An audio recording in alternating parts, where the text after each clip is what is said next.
चलिए, आवाज आ रही है क्या online? Yes sir.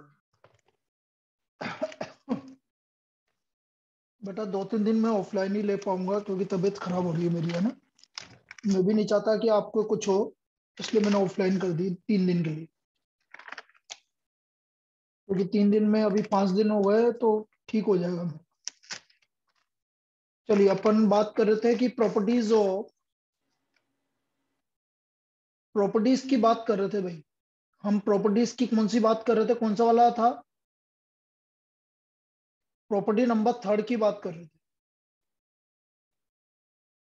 Property number 3 क्या है?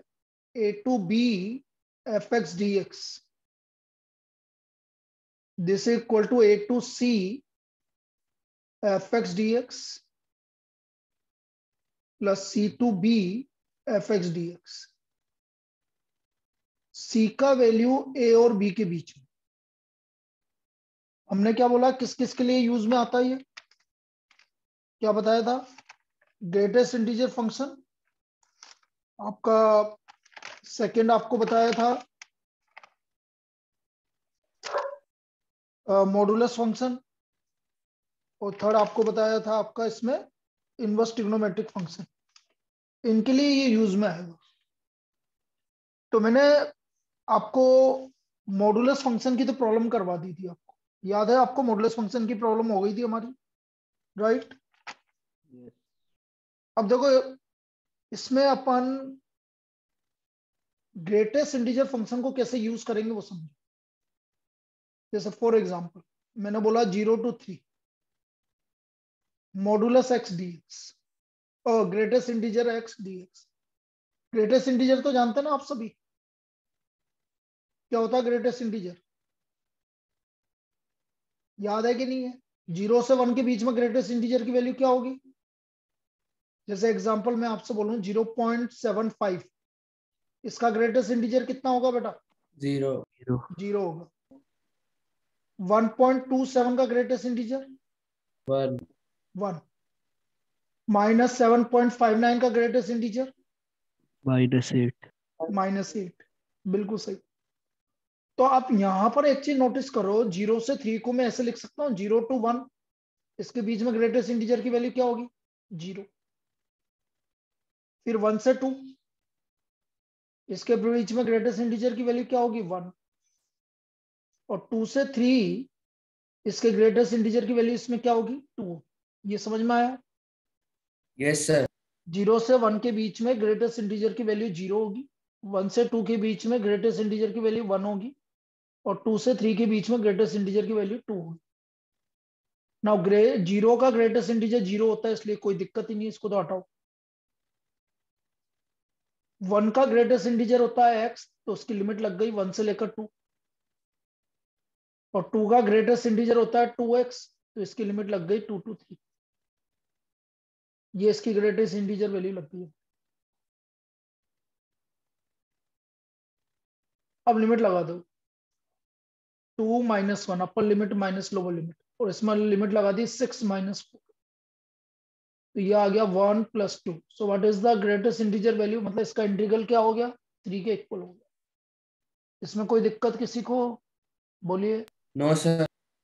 चलिए लिख लीजिए इसको।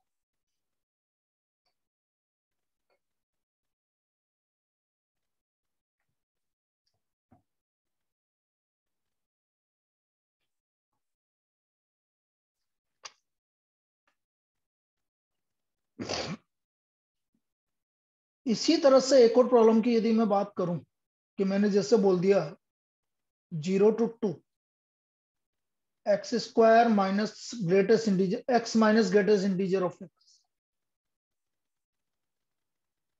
x minus greatest integer of x dx। 0 से 2 के बीच में x minus greatest integer of x। अब देखो इसको ऐसे करो, 0 से 1 ग्रेटेस्ट इंटीजर की वैल्यू 0, 1 से 2 ग्रेटेस्ट इंटीजर की वैल्यू x माइनस। आया समझ? बोलो यस सर। भाई। 0 से 1 के बीच में ग्रेटेस्ट इंटीजर की वैल्यू 0, और 1 से 2 के बीच में ग्रेटेस्ट इंटीजर की वैल्यू 1। अब x का इंटीग्रेशन क्या हो गया, एक्स स्क्वायर बाई 2, लिमिट लग गया 0 to 1। x का इंटीग्रेशन एक्स स्क्वायर बाई 2 और 1 का इंटीग्रेशन x, लिमिट लग गया 1 to 2। लिमिट लगाओ 1/2 -0 मत लिखो, अपर लिमिट लगाओ 2 - 2 0 आ रहा है भाई, और 1/2 -1 इज -1/2। तो हमारी वैल्यू आ गई +1/2 +1/2 इक्वल टू, ये इसका वैल्यू हो गया इक्वल टू 1। कोई दिक्कत? No sir. चलिए कॉपी कर लीजिए इसको।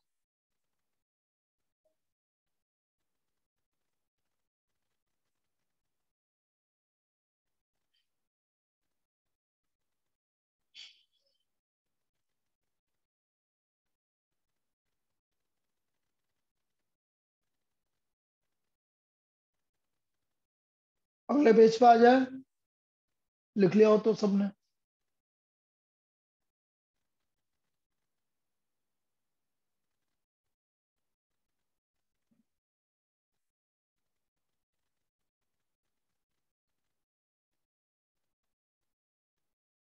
Zero to two greatest integer of x square dx, ये अच्छी प्रॉब्लम, इसको ध्यान से देखो। 0 to 2 greatest integer of x square dx.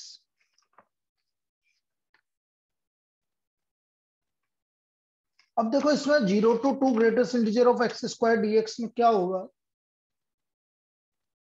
भाई, 0 to 1, 1 का स्क्वायर 1 ही होता है, तो ये तो 1 ही आ गया। चलो 0 dx,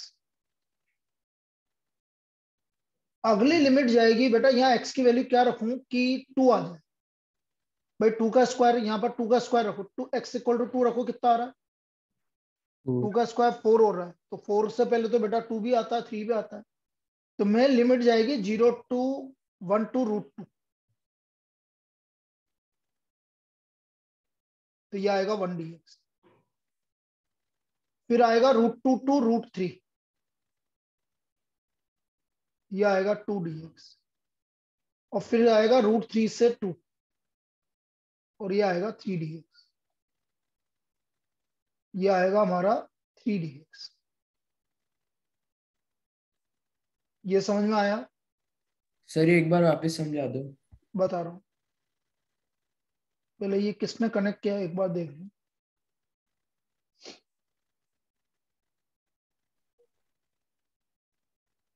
बेटा ये आईफोन नाम से किसने कनेक्ट किया है? अभी किसी ने कनेक्ट किया है बेटा, कौन है, नाम बताओ बेटा, ये आईफोन से किसने कनेक्ट किया है? देखो बेटा यार, रिमूव करना पड़ेगा फिर मुझे, नाम बताओ।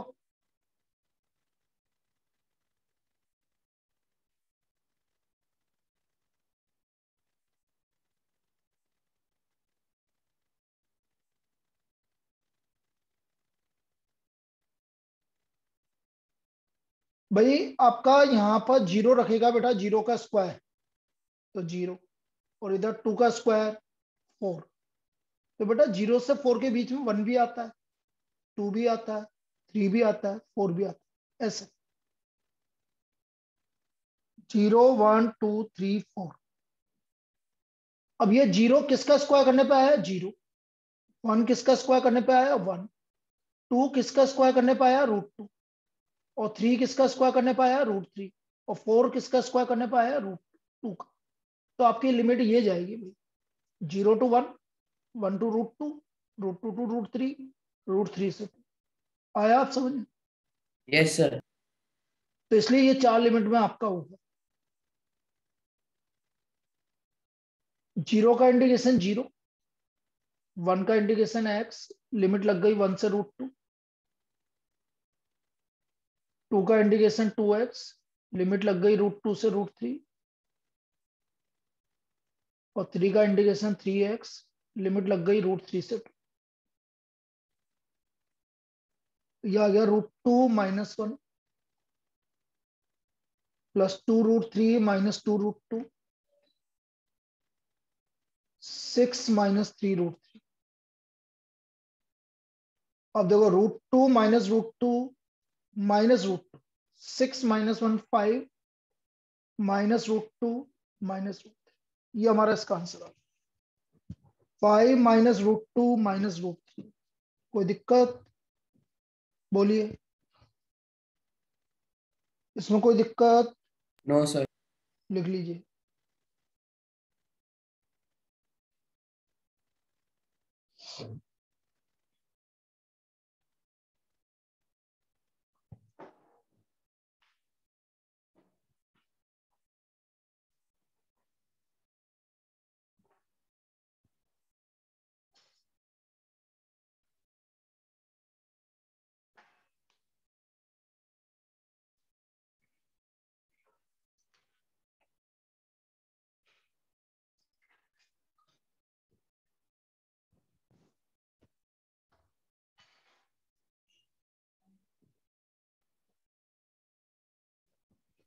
सर हाँ बेटा, इसकी थर्ड टर्म में 2 dx कैसे आएगा? √2 dx होना चाहिए ना। क्यों बेटा? √2 का स्क्वायर भी तो हो रहा है। एक्स स्क्वायर क्या है? यहाँ पर जब x की वैल्यू √2 रखेगी तो √2 का स्क्वायर 2 हो गया और √3 का स्क्वायर 3 हो गया। तो 2 और 3 के बीच में ग्रेटेस्ट इंटीजर वैल्यू क्या होगी? 2 2 होगी ना बेटा। यहाँ पर रखेगी ना तो x का वैल्यू जैसे आपने रखा 0 से 1, 0 रखा और 1 रखा, तो 0 से 1 के बीच में 0, 1 रखो, 1 का स्क्वायर 1, √2 का स्क्वायर 2, तो 1 और 2 के बीच में कितना आएगा? 1 ही तो आएगा। आ गया समझ? बस। चलिए, ये तो हमारी प्रॉपर्टी नंबर 3 होगी भाई।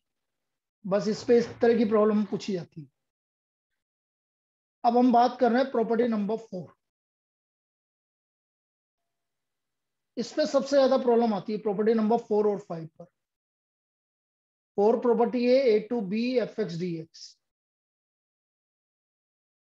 This is equal to a to b f a plus b minus x dx।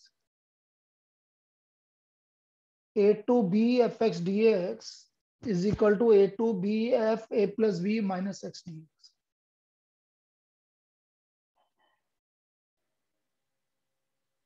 This is property number 4।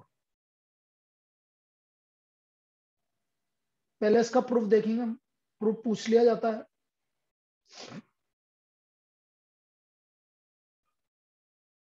a to b fx dx, जो प्रूव करना है ना, इसी को t मान लो।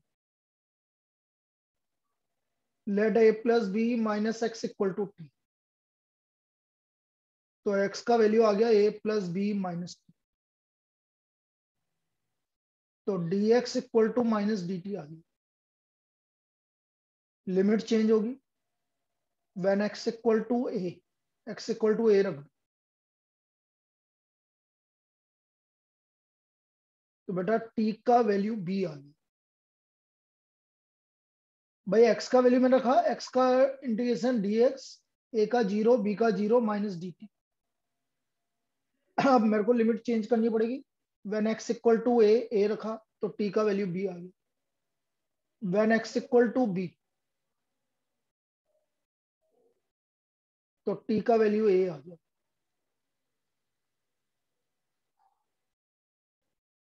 तो इसका मतलब इसका लिमिट हो गया b to a f, x की वैल्यू क्या है? a plus B minus t और माइनस डी टी। यहां तक कोई डाउट बोलिए। No sir.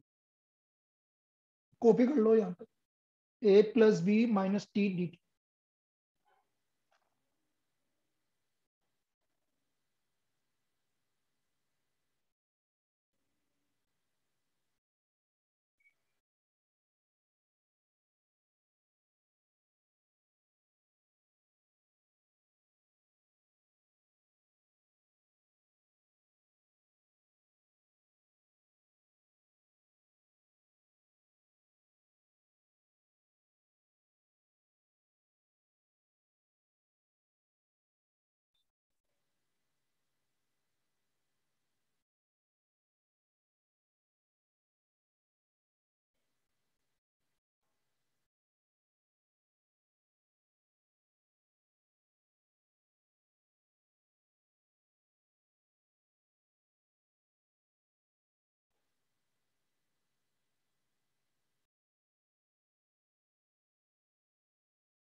लिख लिया? Yes, sir.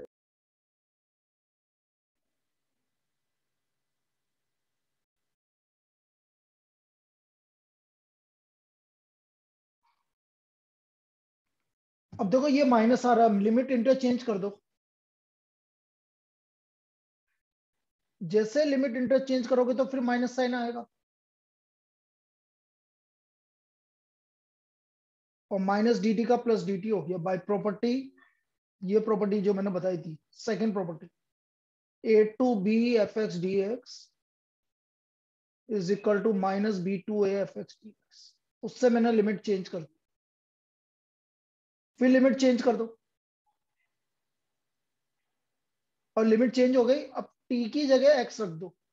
कौन सी प्रॉपर्टी से? फर्स्ट प्रॉपर्टी से, because a to B F x D x is equal to A to B f t D t. हो गया प्रूफ? बोलिए, हो गया प्रूफ? Yes, sir. तो ये था भाई,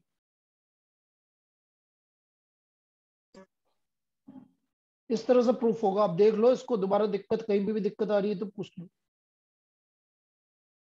बोलिए। इसके फर्स्ट स्टेप में कैसे किया? फर्स्ट स्टेप में मतलब इधर आऊं, पहली फर्स्ट स्टेप में ये ले, इधर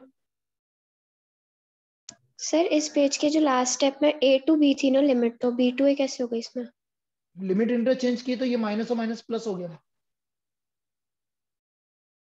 भाई। तो इस यहाँ पे वाली बी टू ए होना चाहिए ना कहां पर? सर, पिछले वाले पेज पे। अरे कंफ्यूजन है तेरे को, कहां पर? इस पे लास्ट स्टेप में ए टू बी टू बी है ना?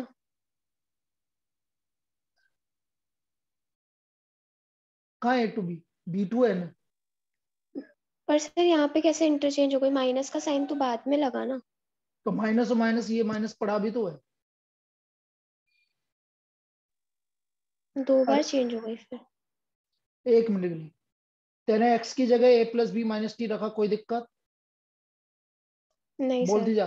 डी एक्स की जगह माइनस डी टी रखा, कोई दिक्कत? नहीं सर। ए की जगह बी आ गई, बी की जगह ए आ गई, आई? यहां तक कोई दिक्कत हाँ इस सर, वाली अब आ स्टेप में? गया। अब अगले पेज नहीं में सर। मैंने जैसे लिमिट को इंटरचेंज किया तो ये माइनस तो इसका निकला, और माइनस ये रहा, ये रहा माइनस और माइनस ए टू बी हो गया। ठीक है सर। अब A to B minus T D T किससे? इस प्रॉपर्टी से। और फिर मैं टी की जगह क्या रख सकता हूँ? एक्स रख सकता हूँ इस प्रॉपर्टी से। ठीक है, तो ये है हमारी प्रॉपर्टी नंबर 4। अब इस पे क्वेश्चन किस तरह से बनेंगे ये देखो, लिखिए first problem.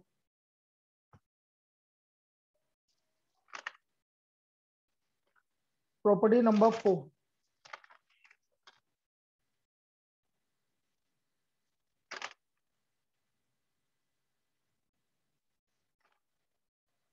One to to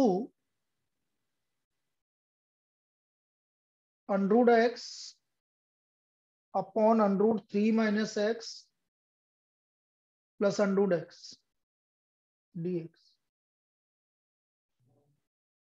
ये है वैल्यू, इसको इंटीग्रेट करना है। अब यहां से एक चीज और इंपॉर्टेंट है, यहां से एक चीज और इंपॉर्टेंट है, आपको सभी को आई के को लिखना है। यदि नहीं लिखेंगे तो गलत हो जाएगा बेटा। बाय डिफॉल्ट अब सबको आई के को लिखना और इसको फर्स्ट इक्वेशन मानना। नहीं लिखेंगे तो गलत हो जाएगा। मैं फिर वापस से बार बार बोल रहा हूं, क्योंकि आपकी आदत रहेगी कि आप नहीं लिखेंगे। आई इक्वल टू लेना है। अब मैं इसमें प्रॉपर्टी नंबर जो आपकी 4 है वो लगा रहा हूं। कैसे लगाऊंगा? देखो, 1 प्लस 2, इन दोनों को ऐड करो, अपर लिमिट और लोअर लिमिट को, कितना आ रहा है? बोलिए। ए 1 प्लस 2 कितना आ रहा है? 3. 3। तो हर एक्स की जगह मैं 3 माइनस एक्स रखूंगा प्रॉपर्टी से।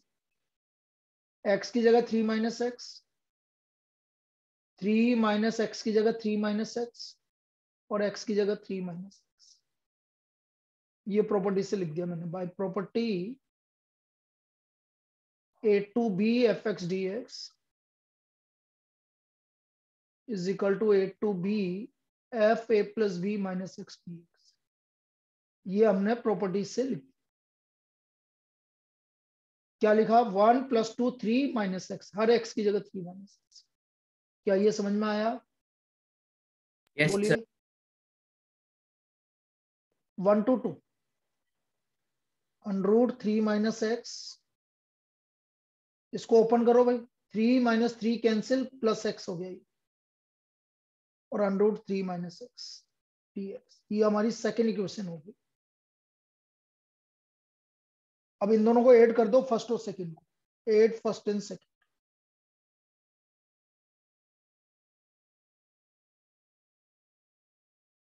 I + I 2i equal to 1 to 2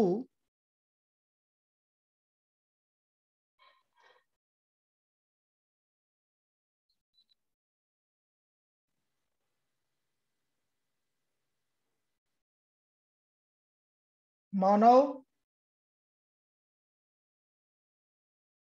मानव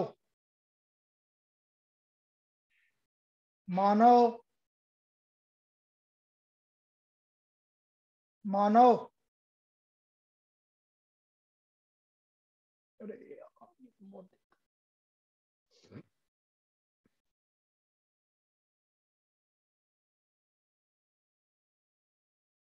दोनों को ऐड कर दो भाई, √x + √3 - x upon √x + √3 - x, ये मैंने ऐड कर दिया अभी।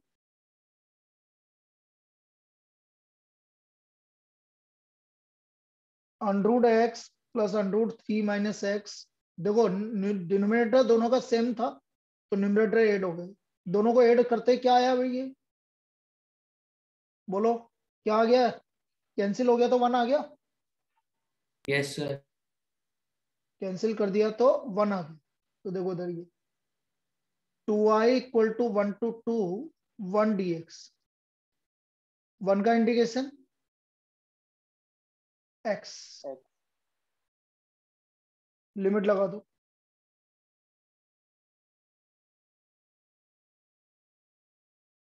तो i की वैल्यू 1/2 होगी। कोई दिक्कत? No, sir. ये ऐसा होगा। अभी मैं जितनी भी प्रॉब्लम करूंगा सभी इसी कंसेप्ट से होगी, तो इसको लिख लीजिए, इसको लिख लीजिए।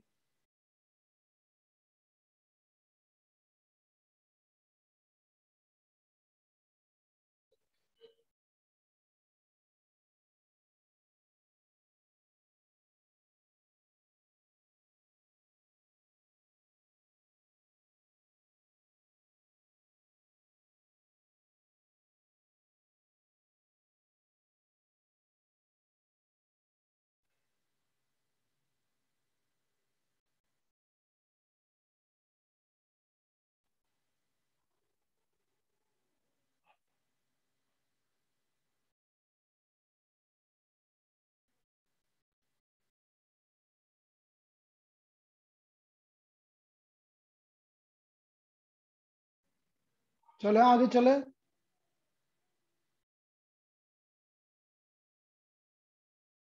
भाई इसको दोबारा करना है तो बताओ।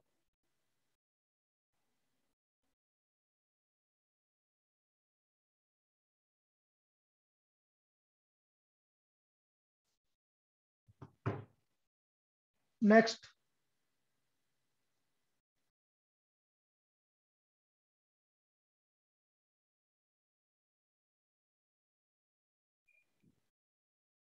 π/6 to π/3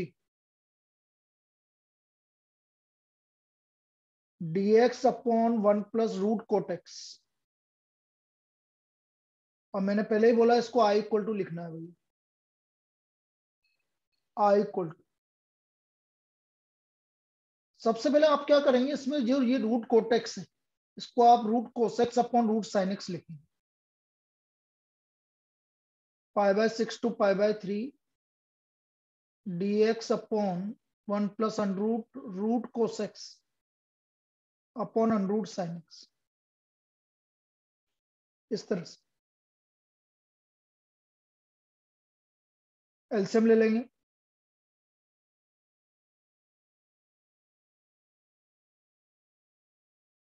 π/6 to π/3 √sin x ऊपर आ गया, root sine x plus root cos x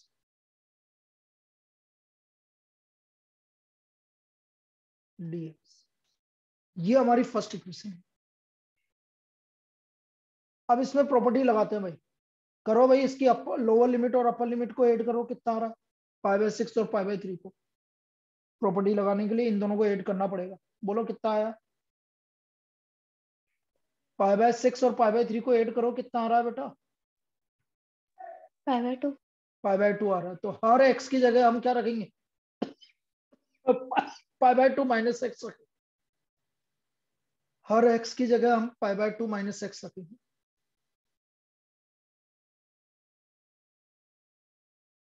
property से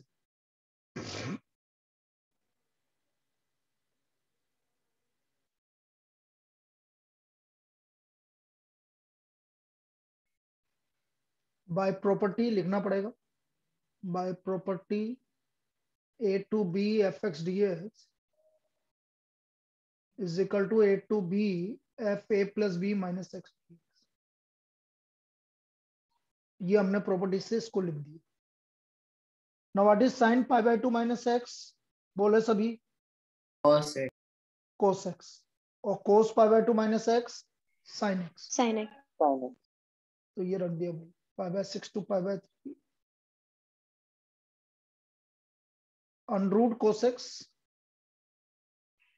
upon √ cos x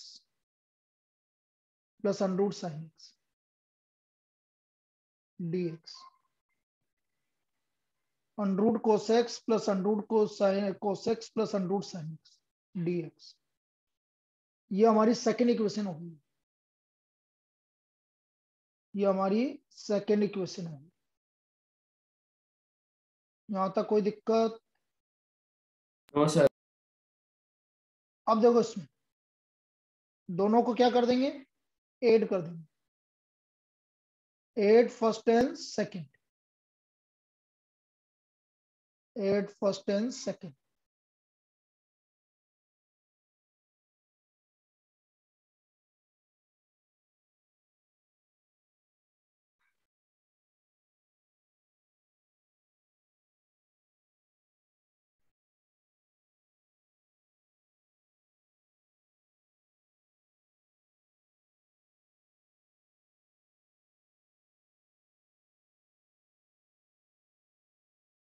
add first and second.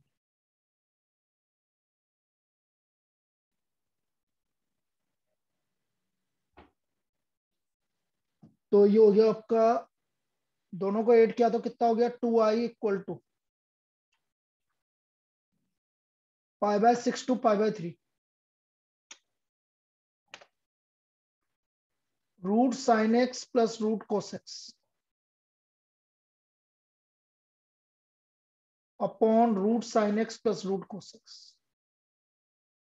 क्योंकि न्यूमरेटर भी यही आ रहा है और डिनोमिनेटर भी यही आ रहा है। देखो, डिनोमिनेटर दोनों का सेम था तो न्यूमरेटर ऐड हो गया। तो हम देख रहे हैं कि 2i equal to π/6 to π/3 1 dx। 1 का इंटीग्रेशन हो गया x,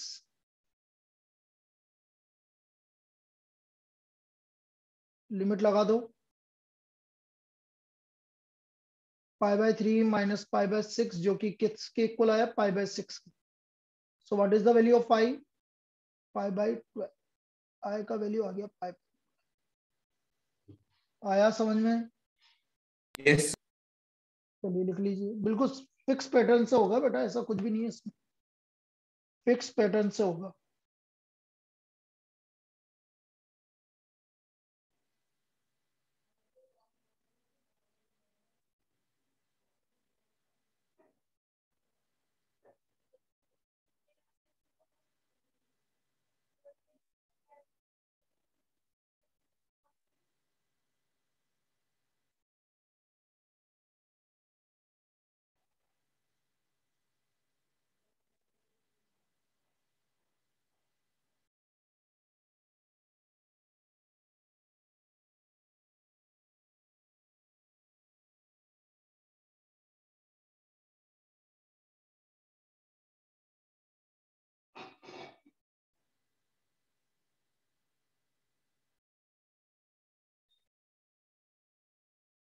लिखो भाई इसको।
नेक्स्ट अगले पेज पे आ रहा हूँ भाई, लिख लिया होगा अभी तक। एक और करते हैं इसी टाइप की प्रॉब्लम, बिल्कुल सेम।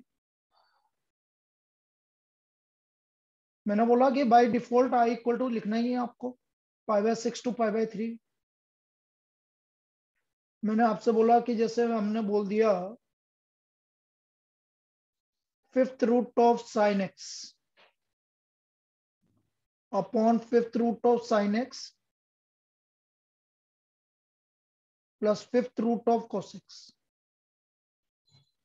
dx, ये हमारी फर्स्ट इक्वेशन। फिर अगेन इसमें प्रॉपर्टी नंबर 4 लगा दो, क्या होगा π/6 प्लस π/3 π/2 हो गया।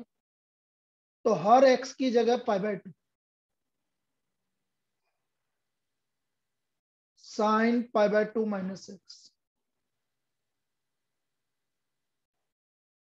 Fifth root of sine π/2 minus x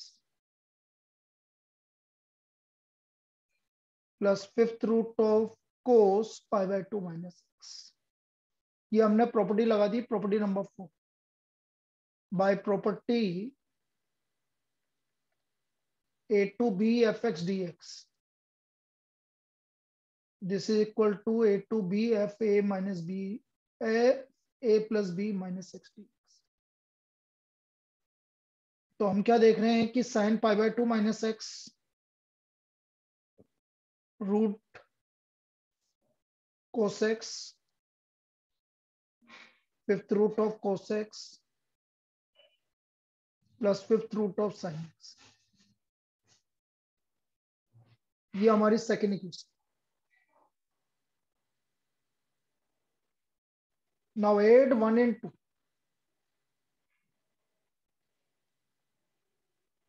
जैसे हम दोनों को ऐड करेंगे तो ऊपर भी देखो, नीचे तो डिनोमिनेटर तो दोनों का सेम आ ही रहा है हमारा, ये नीचे डिनोमिनेटर सबका सेम आ रहा है, fifth root of sine x plus fifth root of cos x। और इनको ऐड करेंगे तो ये भी क्या हो गया, fifth root of sine x plus fifth root of cos x। तो 2i इक्वल टू 1 आ गया भाई, π/6 टू π/3 1 dx। 1 का इंटीग्रेशन हो गया x, लिमिट लग गया π/6 to π/3। So 2i equal to π/3 minus π/6. So 2i equal to π/6, तो i equal to π/12। ये वैल्यू आ गई इसकी π/12, i equal to π/12। तो कुल मिला के बात ये है, यहाँ क्यूब फिफ्थ रूट हो या कुछ भी हो,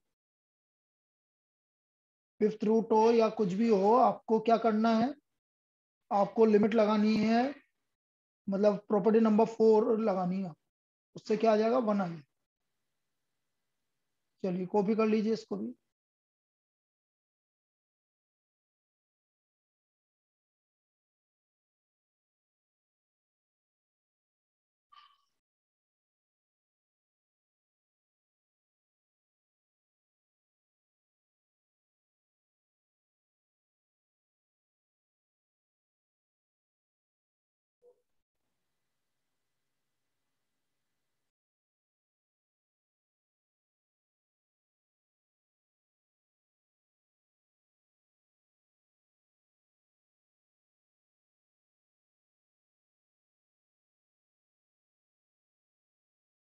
और इसके बाद दोबारा कनेक्ट करना है बेटा। प्रोबेबिलिटी चालू करनी है, टाइमिंग बताओ। अभी 3 दिन तो अपन ऑनलाइन ही लेंगे, उसके बाद कर दूंगा मैं ऑफलाइन। बताओ टाइम कितनी बजे रखें क्लास। सर प्रोबेबिलिटी इवनिंग का रख लो। इवनिंग का टाइमिंग सर 7 to 8। 7 to 8 रख लेते हैं, कोई दिक्कत नहीं है। बाकी सब कंफर्टेबल है, क्योंकि बेटा जैसे टाइम अपने पास नहीं है ज़्यादा, इसलिए बोल रहा हूँ कि आपको सबको अटेंड करना पड़ेगा। ऐसे नहीं है एक जना अटेंड करने से कुछ हो जाएगा। आप ये भी नहीं सोच सकते कि भाई बाद में कर लेंगे। दोबारा तो करवाऊंगा, लेकिन अभी करोगे तो ज़्यादा बढ़िया रहेगा।